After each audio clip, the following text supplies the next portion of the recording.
Kita baca Matius 22 ayat 36 sampai 40, dikatakan, "Guru, hukum manakah yang terutama dalam hukum Taurat?" Jawab Yesus kepadanya, "Kasihilah Tuhan Allahmu dengan segenap hatimu, dan dengan segenap jiwamu, dan dengan segenap akal budimu. Itulah hukum yang terutama dan yang pertama. Dan hukum yang kedua yang sama dengan itu ialah, kasihilah sesamamu manusia seperti dirimu sendiri." Pada kedua hukum inilah tergantung seluruh hukum Taurat dan kitab para nabi. Kalau kita memperhatikan bagian ini, menarik bahwa sebetulnya hukum yang terpenting di dalam dunia ini adalah hukum kasih. Dan itu yang dikatakan oleh Tuhan Yesus. Kalau mau ditanya hukum apa yang terpenting dalam dunia ini, maka jelas jawabannya adalah hukum kasih. Kalau mau saya tanya, sebetulnya misinya apa dalam hidup kita? Misinya adalah mengasihi. Tapi kalau mau ditanya lagi, apa tujuan mengasihi? Atau fokus mengasihi itu kepada siapa? Pada dua, yaitu kepada Tuhan dan kepada sesama manusia. Maka kenangan yang membahagiakan dan menguatkan adalah ketika kita mengingat orang yang mengasihi Tuhan, mengingat orang yang mengasihi sesama. Dan ini merupakan menurut saya tagline atau kunci kebahagiaan kita sebagai orang yang percaya kepada Tuhan.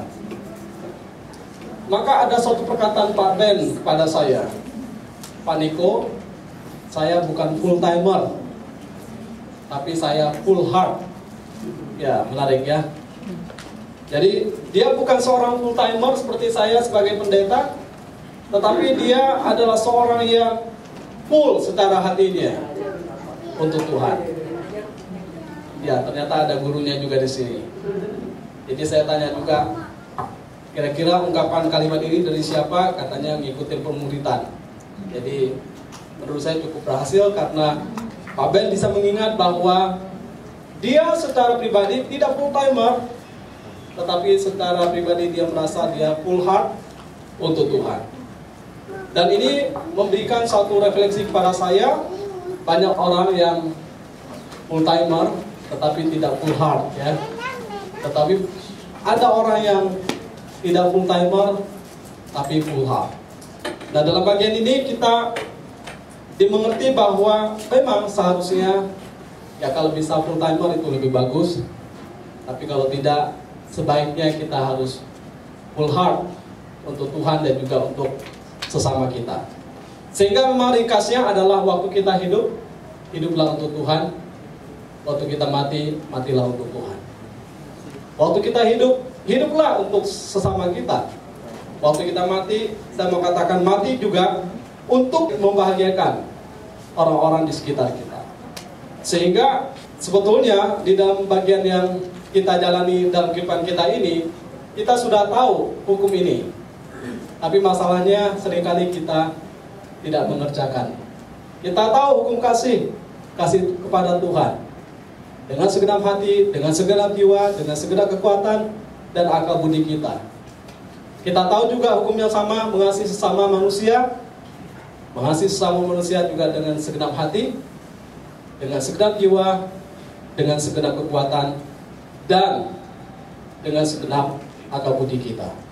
Karena di dalam bagian ini dikatakan, di dalam hukum itulah terkandung atau bergantung seluruh hukum yang namanya hukum Taurat dan kitab para nabi.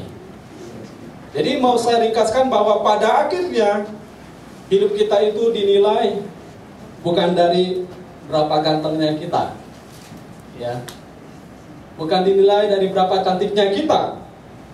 Ya, saya lihat semua yang ada di tempat ini ganteng-ganteng dan juga cantik-cantik ya, dengan rambut yang berbeda-beda warnanya.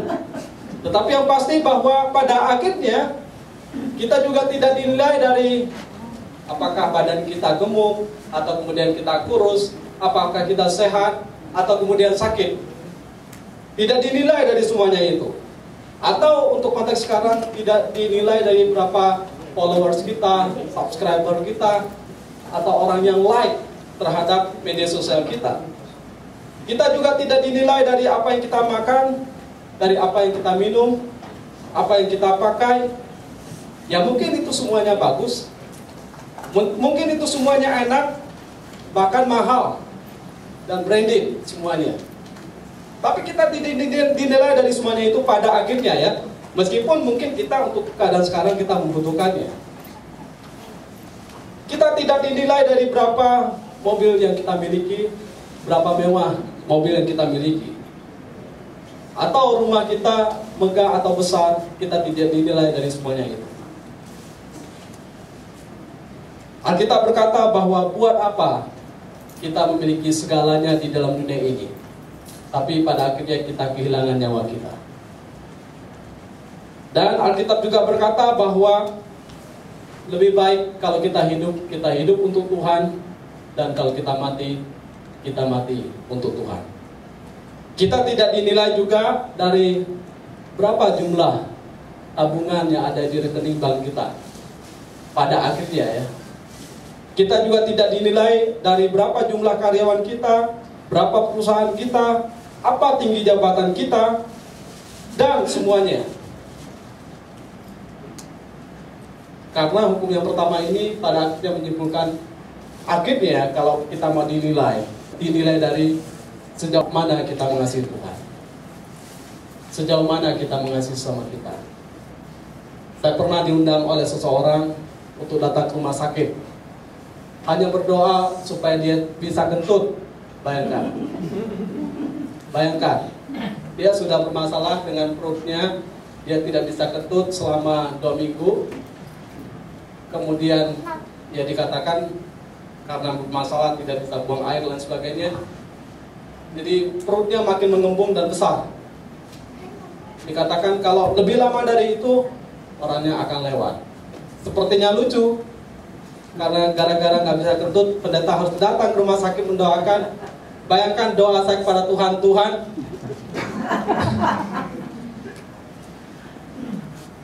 saya minta supaya Tuhan menyembuhkan Bapak ini bisa segera kentut. Sepertinya lucu, tapi kalau dia tidak bisa kentut, akan segera lewat. Ya puji Tuhan, dalam anugerah Tuhan, bukan karena kekuatan saya, akhirnya dia bisa keluar dari rumah sakit karena sukses dan bisa kentut. Dan ini sesuatu yang luar biasa. Apa yang ingin saya katakan, bahwa manusia tanpa Tuhan rentan. Kita itu seperti uap, hari ini ada, nanti sore hilang. Kita ini seperti bunga rumput, berkembang, kemudian layu, dan tidak ada gunanya lagi. Sehingga mengapa saya awali bahwa kita itu tidak diukur dari kegantengan kita, kecantikan kita, kecerdasan kita, gelar kita, dan semua hal yang kita miliki. Pada akhirnya semuanya itu hanya kenangan saja. Apa yang orang ingat tentang kita? Apakah orang mengingat kita bahwa kita ini orang bergelar, orang yang terkenal, orang punya perusahaan, orang punya karyawan? Tidak. Pada akhirnya orang mengenal kita. Apakah waktu kita hidup kita mengasihi dia atau tidak? Apa yang Tuhan ingat tentang kita? Apakah waktu kita hidup kita melakukan hal-hal yang baik untuk Tuhan atau tidak? Sehingga menurut saya hukum kasih ini adalah hukum yang tepat untuk kita maknai selama kita hidup. Maka waktu saya merenungkan bagian ini, ternyata memang mengasihi segenap itu mudah sekali diucapkan. Segenap hati, segenap jiwa, segenap kekuatan, bahkan dengan segenap akal budi. Tapi waktu kita jalani, itu yang tidak mudah. Sehingga mengasihi Tuhan berarti kita memberikan hati kita, waktu kita, pikiran kita, tenaga kita, kekuatan kita, bahkan hidup kita sepenuhnya kepada Tuhan. Karena kalau itu sudah terlambat, kita tidak mampu, kita tidak berdaya, bahkan kita tidak ada kesempatan lagi. Seorang ibu berkata kepada saya, Pak, saya mau melayani Tuhan, tapi sekarang saya sudah tidak bisa kemana-mana lagi, karena usianya sudah tua. Temannya mau dihubungi sudah meninggal semua. Dia mau melayani, tapi waktunya sepertinya terlambat. Saya hanya katakan, ibu masih satu hal lagi yang bisa dikerjakan. Kalau ibu bisa berdoa, doakanlah orang-orang yang bisa ibu ingat untuk didoakan.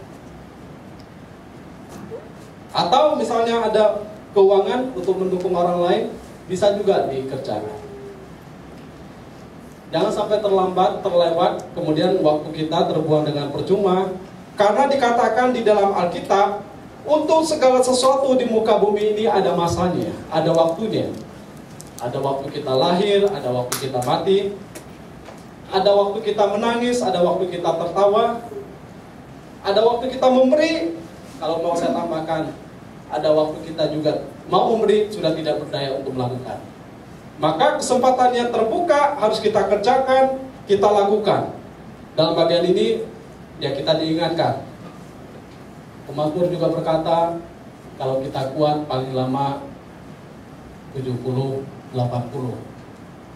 Setelah itu kita akan lemah, tidak berdaya, bahkan yang ada mungkin penderitaan. Selama kita masih diberi kekuatan oleh Tuhan, maka kita kerjakan tugas tanggung jawab kita.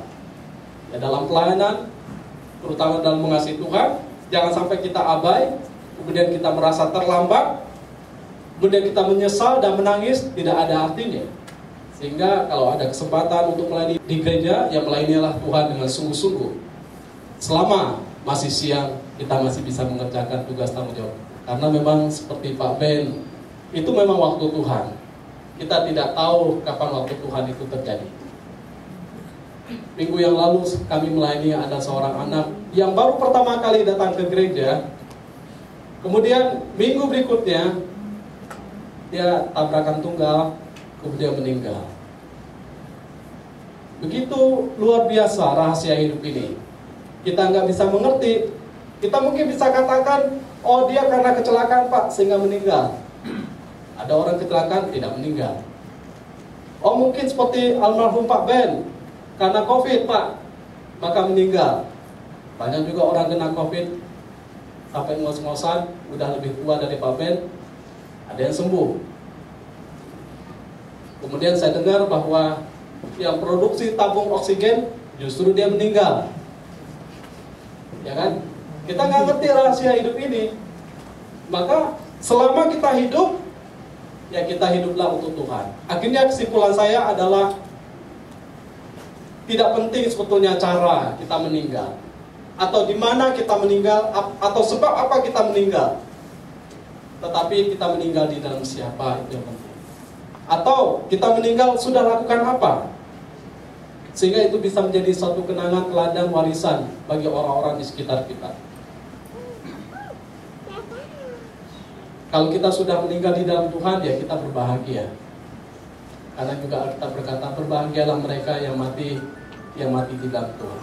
Karena segala nyeri lelah perbuatan mereka akan menyertai mereka. Sedih? Pasti.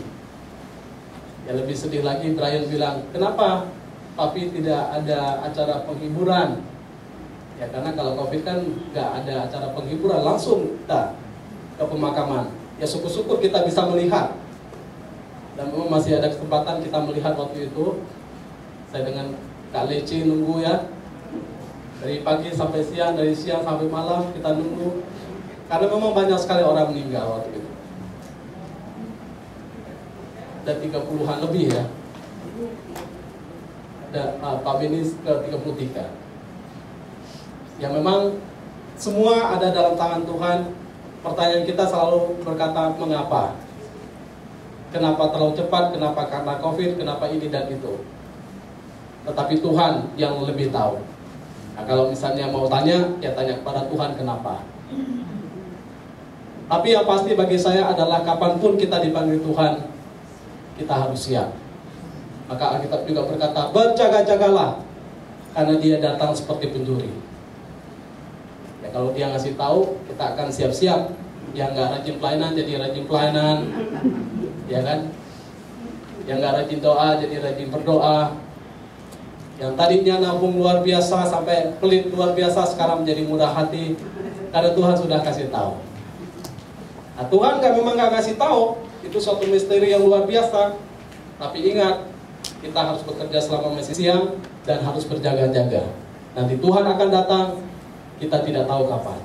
Sehingga hukum yang pertama, kasihilah Tuhan dengan segenap hati kita. dengan segenap jiwa kita, melayanilah Tuhan dengan sungguh selama kita masih bisa melayani Tuhan. Sehingga waktu kita bisa nyanyi, nyanyilah. Waktu kita bisa berdoa, berdoalah. Waktu kita masih bisa melayani, datang ke gereja, datanglah ke gereja. Ada seorang bapak, saya tanya, bapak kalau meninggal, bapak mau meninggal di mana? Karena posisi dia agak abu-abu saya lihat. Dia sudah lama tidak ke gereja, istrinya beragama lain. Maka istrinya justru berkata pada saya, Pak Niko, coba suami saya ini dilayani dulu supaya nanti kalau dia mati jelas di mana tempatnya. Ya, saya datang ke rumah. Oh, dia bilang kalau saya mati dibuang aja Pak di got sana, ngapain repot-repot? Oh, bukan masalah itu Pak, saya bilang. Nanti setelah Bapak dibuang, Bapak nanti ketemu dengan Tuhan. Setelah itu posisi Bapak di mana? Bapak percaya kepada Tuhan atau bagaimana? Sekarang gini aja ya. Posisi yang terjelas dalam hati Bapak terdalam, Bapak mau mati dengan posisi yang bagaimana? Saya sih nggak ngomong Pak, tapi saya mau mati pakai jas.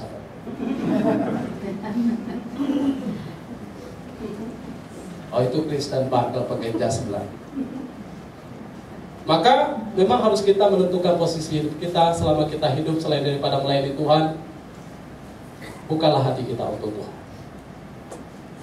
Di dalam Alkitab juga berkata, aku jalan kebenaran dan hidup, tidak ada seorang yang datang kepada Bapa kalau tidak melalui aku. Jadi pesan Injil berkata bahwa orang bisa beroleh kehidupan, keselamatan hanya di dalam Tuhan Yesus. Bagian yang kedua adalah lakukan yang terbaik, yang benar, yang bermakna kepada sesama kita selama kita hidup. Saya selalu berkata seperti ini. Kalau kita tahu misalnya besok kita akan dipanggil Tuhan, kita mengandai-andai besok kita akan dipanggil Tuhan, apa yang kita lakukan hari ini? Kira-kira saya selalu berkata kepada jemaat yang pernah mendengarkan khotbah saya akan pergi keluar sana, saya akan mencari tanaman jeruk yang manis luar biasa, nanti saya akan tanam. Oke, Bapak akan mati, kenapa nanam jeruk? Ya untuk mereka yang masih hidup.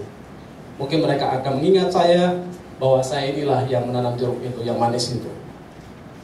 Ini perumpamaan saya bahwa sebelum kita mati, lakukanlah tugas tanggung jawab kita. Setidaknya hal-hal yang berbuah manis, yang menyenangkan orang-orang di sekitar kita. Apa yang mereka bisa ingat tentang kita? Apakah kita sebagai orang yang kasar? Apakah kita sebagai orang yang pelit? Apakah kita dikenal sebagai orang yang tidak takut akan Tuhan, melakukan kejahatan? Ya saya pikir kita ingin dikenang yang terbaik di dalam kehidupan kita. Suatu hari saya dengan Pak Ben jalan-jalan di mall gitu ya. Katakan boleh masuk mall ya. Kemudian Pak Ben berkata pada saya, Pak Niko kesini dulu. Saya dibawa masuk ke tempat pakaian dari Polo.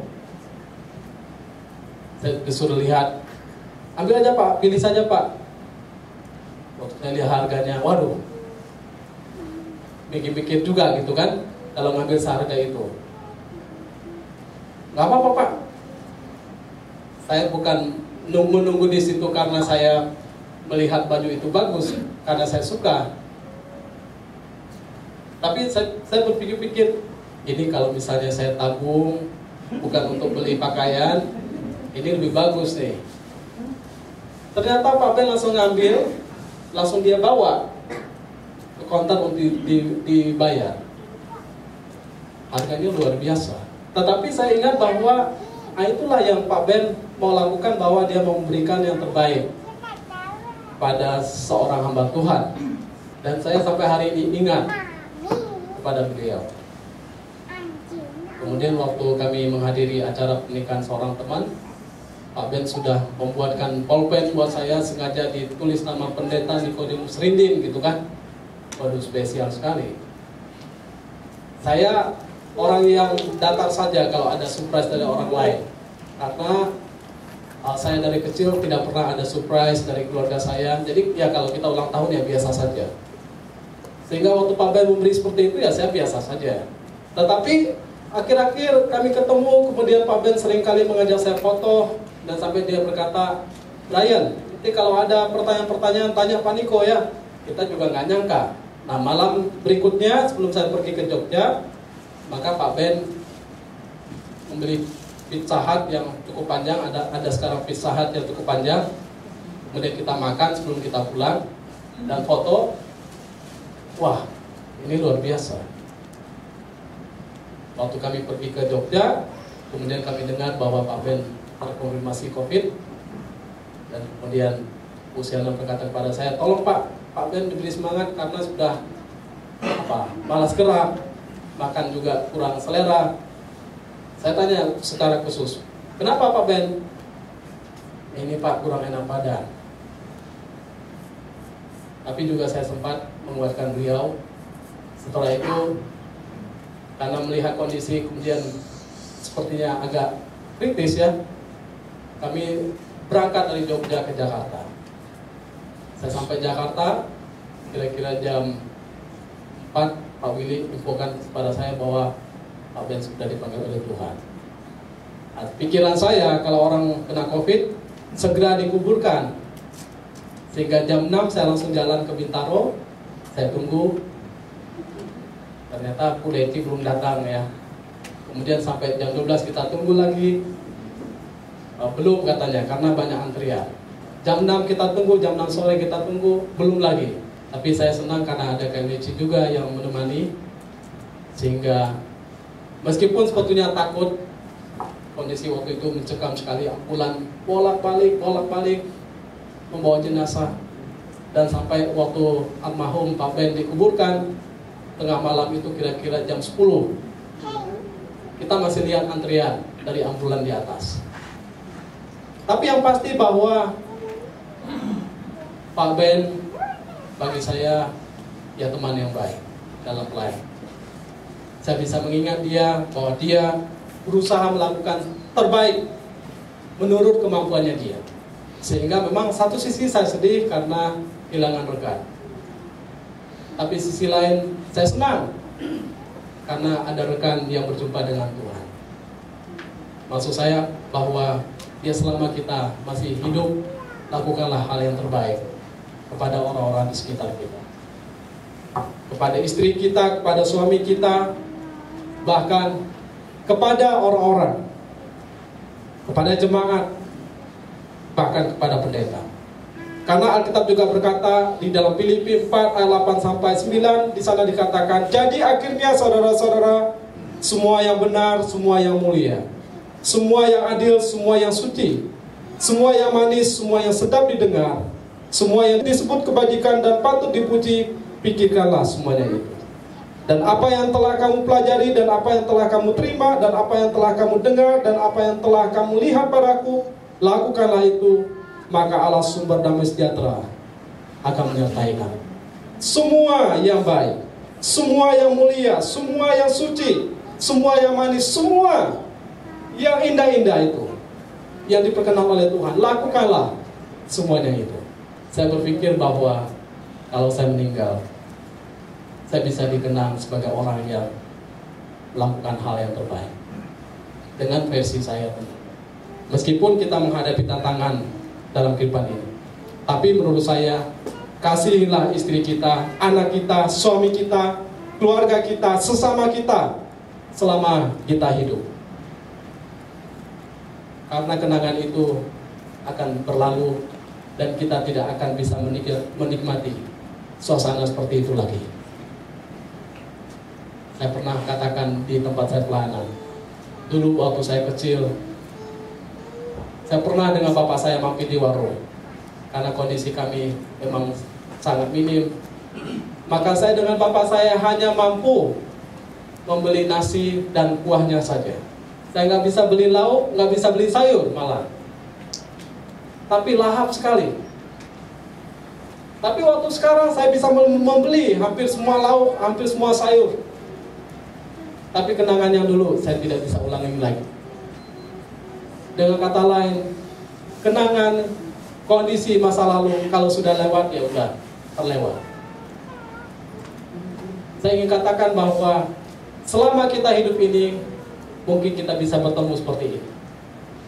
Tapi semuanya ini akan lewat. kenangan dengan orang-orang di sekitar kita. Mungkin waktu itu di meja makan kita bersama-sama, tapi ada satu kemudian yang hilang, kenangan itu akan hilang. Kondisi seperti itu akan hilang. Maka ya selama hidup pikir-pikirlah untuk melakukan hal yang terbaik. Yang terbaik yang bisa kita kerjakan dalam hidup kita. Maka kalau bisa menolong, tolonglah. Kalau kita bisa membahagiakan orang lain, kenapa kita menyakiti hati orang lain? Saya mengenal seorang dokter. Dulu waktu istri saya sesar di salah satu rumah sakit, dia yang melayani kami sampai dari semuanya. Dia memperkenalkan rumah sakit, dia juga memperkenalkan dokter-dokter yang lain. Dia melayani dari pemeriksaan sampai anak saya dilahirkan. Dokter ini sangat disukai oleh pasien-pasien yang datang. Pasien yang datang bukan hanya orang Kristen saja, tapi dari berbagai agama. Tapi menariknya adalah dia melayani orang dengan ramah. Dia memberi tarif yang pantas. Bahkan karena kami hamba Tuhan, dia tahu, dia tidak mau mengambil tarif. Dan dia katakan sama temannya, ini jangan diambil tarif ya, karena ini pendeta saya. Dia katakan seperti itu. Karena dia begitu digemari orang, ya kemudian tentu secara penghasilan makin luar biasa juga. Akhirnya ternyata kita mengenal dia, dan dia katakan bahwa semua hasil dari yang dia peroleh, dia gunakan untuk menolong orang lain. Ada anak-anak yang gak bisa sekolah, dia sekolahkan. Sampai ada yang menjadi perawat, ada yang menjadi dokter. Itu bukan satu agama dengan dia. Tapi juga hamba-hamba Tuhan di pedalaman yang mereka sulit sekali dalam pelayanan, dia juga tolong. Memang dia punya banyak uang pada akhirnya. Dia punya rumah yang juga kita tahu luar biasa bagusnya. Tapi kemudian dia kena kanker payudara. Dan akhirnya dia dipanggil oleh Tuhan. Yang membuat kita sangat haru adalah banyak sekali orang-orang yang datang dari latar belakang agama, dan orang-orang itu adalah orang-orang yang berhasil karena jasa daripada dokter ini. Banyak pasien-pasien yang rasa diberkati, kemudian mereka juga datang sangat berduka kehilangan orang yang sebaik ini. Tapi setelah dokter ini dipanggil oleh Tuhan, menariknya adalah karena dia punya aset-aset, dan saudaranya adalah seorang pendeta, dia katakan pada saudaranya yang pendeta ini, semua aset-aset ini tolong dikelola dengan baik. Kalau ada hamba Tuhan yang membutuhkan, tolong berikan kepada mereka untuk membantu pelayanan mereka. Kalau ada anak-anak yang tidak bisa sekolah, tolong mendukung mereka supaya mereka bisa sekolah. Dengan kata lain, saya pikir-pikir bahwa orang bisa tetap melayani Tuhan meskipun dia sudah meninggal. Kita pikir waktu kita masih hidup saja kita bisa melayani Tuhan.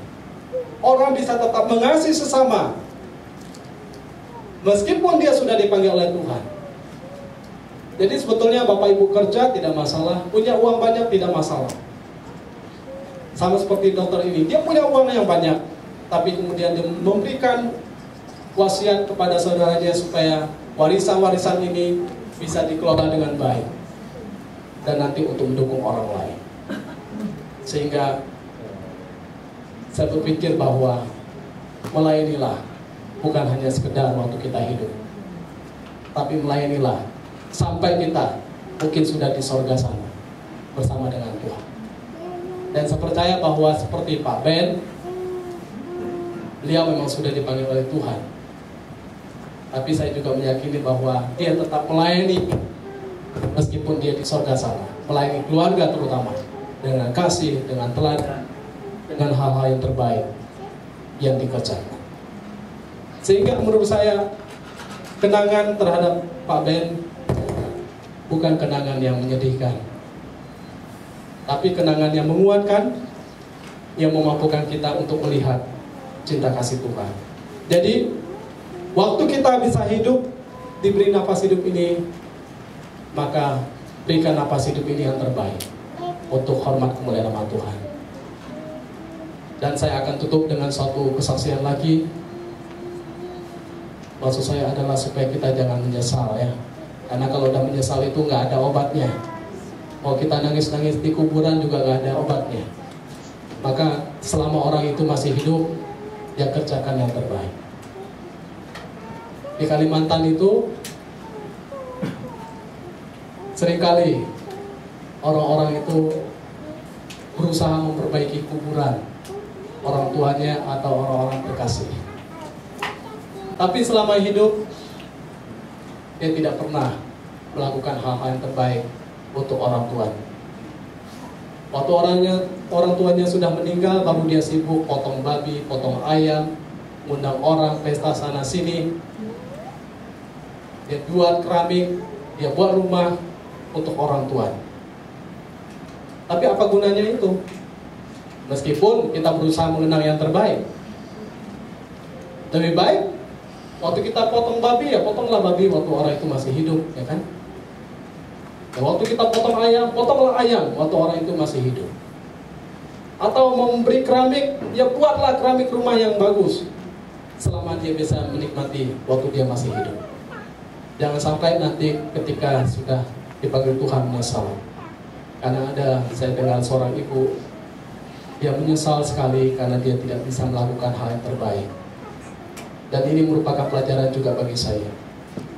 Mamanya berkata, "Nak," karena dia pakai kacamata biasanya ada gagang, kemudian ada karet untuk penyangga supaya tidak kena langsung ke kulit. "Nak, tolong bawa ini ke tempat servis kacamata supaya tidak sakit waktu saya menggunakan kacamata."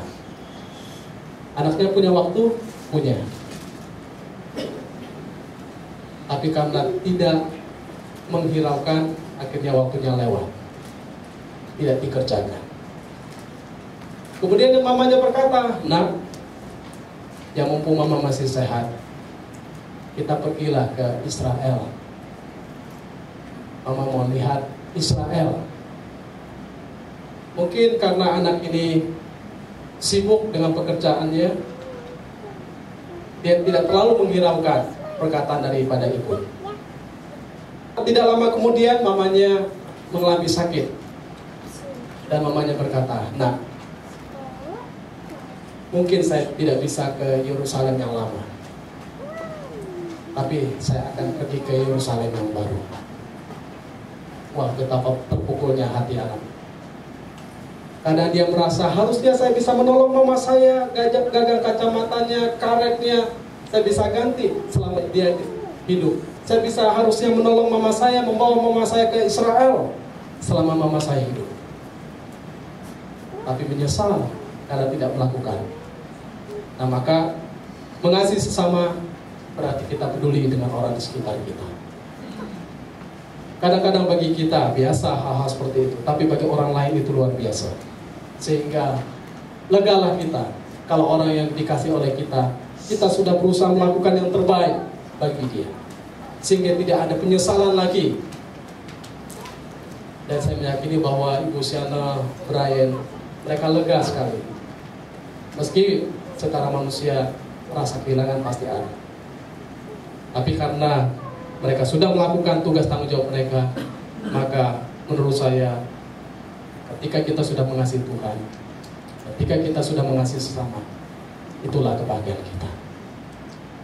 Sehingga doa saya adalah semua kita di sini pada akhirnya hidup untuk Tuhan dan hidup untuk sesama kita.